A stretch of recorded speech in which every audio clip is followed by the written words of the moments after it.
వివరాల్లోకి వెళ్తే Kodangal pharma cluster CM Revanth Reddy అల్లుడు కోసం భూసేకరణ చేస్తున్నారని కేటీఆర్ అంటున్నారని, కొడంగల్ ఫార్మా క్లస్టర్ భూమి కోసం ఇప్పటివరకు ఏ ఒక్కరూ దరఖాస్తు చేసుకోలేదని పరిగి ఎమ్మెల్యే డాక్టర్ రామ్మోహన్ రెడ్డి అన్నారు. ఫార్మా క్లస్టర్లో కాలుష్యం లేని ఫార్మా కంపెనీలు ఏర్పాటు చేయబోతున్నారని ఆయన తెలిపారు. ఇప్పటికే సగం భూసేకరణ పూర్తయిందని 15,000 కోట్ల పెట్టుబడులు రాబోతున్నాయని రామ్మోహన్ రెడ్డి చెప్పారు. ఈ రోజు బీఆర్ఎస్ పార్టీ వర్కింగ్ ప్రెసిడెంట్ గా ఉన్నటువంటి కేటీ రామారావు గౌరవ ముఖ్యమంత్రి రేవంత్ రెడ్డి గారిని, వారి కుటుంబ సభ్యులను కాంగ్రెస్ పార్టీని అప్రతిష్ట పాలు చేసే విధంగా మాట్లాడడం జరిగింది. కొడంగల్ లోపల పారిశ్రామిక వాడ కేటీఆర్ మాట్లాడడం ఏంటంటే ముఖ్యమంత్రి గారు అల్లుడు గురించే ఈ సేకరణ జరుగుతుందని చెప్పి అంటున్నాడు.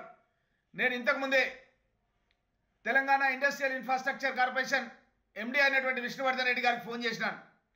అక్కడ ఎవరైనా అప్లికేషన్ పెట్టినారా కొడంగల్ లోపల పారిశ్రామిక పెట్టడానికి అని చెప్పి అడిగినాను. ఇంతవరకు ఒక అప్లికేషన్ కూడా పెట్టలేదు. కానీ అక్కడ పారిశ్రామిక వాడ ఎస్టాబ్లిష్ చేసి భవిష్యత్తు లోపల ఎవరైనా గ్రీన్ ఫార్మా కాలుష్యం లేని పరిశ్రమ పెట్టడానికి ముందుకు వస్తే వారికి కేటాయించడానికి 600 ఎకరాలను సేకరిస్తున్నాం. సగం భూమిని సేకరించడం జరిగింది, ఇంకా భూమిని సేకరిస్తున్నాం. ఇందులో 200 ఎకరాలు గ్రీన్ ఏరియా ఉంటుంది. అదేవిధంగా 50 ట్రైనింగ్ సెంటర్స్ వస్తాయి, టెస్టింగ్ ల్యాబ్స్ వస్తాయి.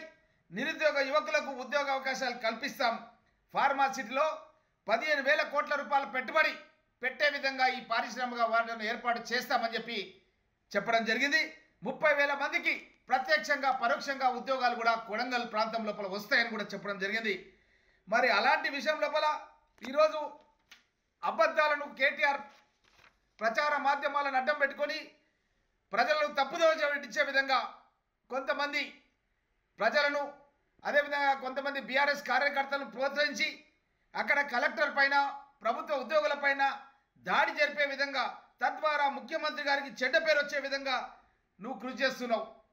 అదేవిధంగా మీ నాయకుడు, మీ పార్టీ నుంచి మొన్నటి వరకు ఉన్నటువంటి ఎమ్మెల్యే నరేందర్ రెడ్డి 40 సార్లు ఎందుకు ఈ యొక్క బీఆర్ఎస్ యూత్ ప్రెసిడెంట్తో మాట్లాడవచ్చింది, A1గా ఎవరైతే తప్పించిండ్రో మీరు ఆ వ్యక్తితో ఎందుకు మాట్లాడవచ్చింది, మీ ఇద్దరు కలిసి కుట్ర చేసిర్రు, ఈ కుట్రను బయట పెడతామని చెప్పి కూడా తెలియజేస్తూ, అదేవిధంగా కొడంగల్ లాంటి వెనుకబడిన ప్రాంతంలో మా వికారాబాద్ జిల్లాలో పరిశ్రమలు రావాల్సిన అవసరం లేదా, సాగునీటి ప్రాజెక్టులు రావాల్సిన అవసరం లేదా, కేవలం మీ సిరిసిల్ల, సిద్దిపేట, గజ్వెలకే పరిశ్రమలు రావాలా, సాగునీటి పరిశ్రమలు రావాలా?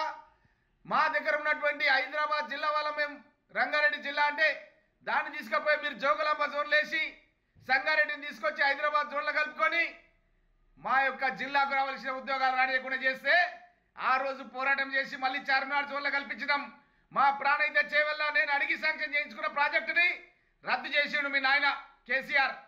అదేవిధంగా మా ప్రాంతానికి పాలమూరు, రంగారెడ్డి రావాల్సిన నీళ్లు మా వికారాబాద్, రంగారెడ్డి జిల్లాలకు 1 ఎకరా కూడా మీరు నీళ్ళు ఇవ్వలేని మాట మా ప్రాంత వాసులంతా కూడా గుర్తుపెట్టుకున్నారు. మీకు గుణపాఠం చెప్పడానికి ప్రజలంతా కూడా సిద్ధంగా ఉన్నారన్న విషయాన్ని కూడా తెలియజేస్తూ